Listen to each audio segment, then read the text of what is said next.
Time now, 7 minutes past 5 o'clock, and the government says it's giving careful consideration to the case of a British soldier who lost his legs in Afghanistan following claims that he's been denied NHS treatment because he went overseas to seek medical advice.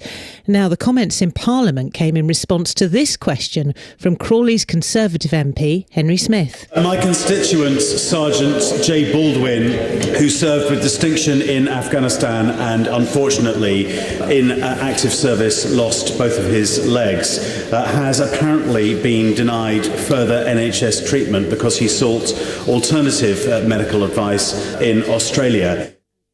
Well, the leader of the Commons, Chris Grayling, paid tribute to Sergeant Jay Baldwin. I think it is right and proper, and it's the duty of this country to make sure we look after them.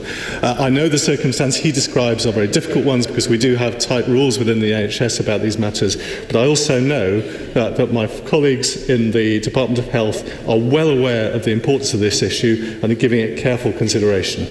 Well, let's talk to Henry Smith, who is on the line now. Henry, thank you very much for joining us on the programme this evening. My pleasure. First of all, can you just clarify what happened here? Well, it appears that Sergeant Jay Baldwin, who, as I mentioned in the House of Commons earlier today, served with distinction in Afghanistan and sadly, on active duty, lost both of his legs, sought some alternative treatment in Australia because the prosthetic legs that he was using was causing him discomfort.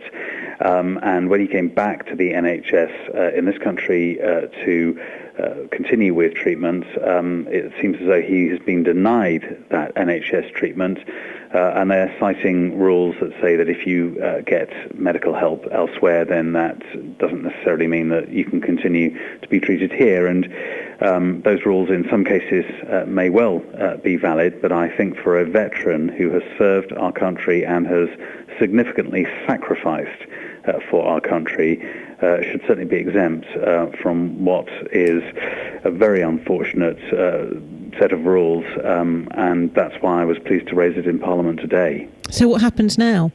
Well, the Leader of the House of Commons said that he would ensure that this was being followed up by the Department of Health. I know that they are already looking into the issue.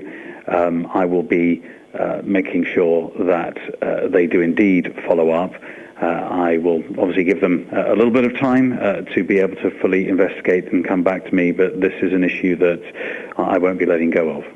And is this something that you have been speaking to Sergeant Jay Baldwin about personally? I would imagine that he's got some quite strong feelings on this.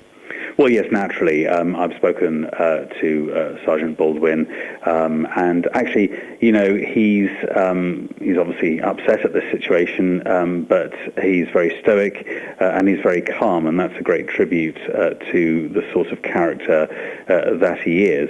But nevertheless, this sort of injustice needs to be righted, and it's just ironic that actually he's currently hand cycling across the United States raising money for armed forces charities as we speak at the moment.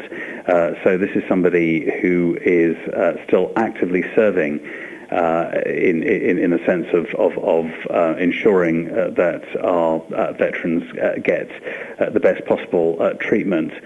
He's doing something very proactive by raising money, and the very least that we can do as a country is ensure that those who serve and have served so magnificently and sacrificed are properly supported. Henry, thank you for joining us on the programme. Henry Smith there. Other news today, a man has been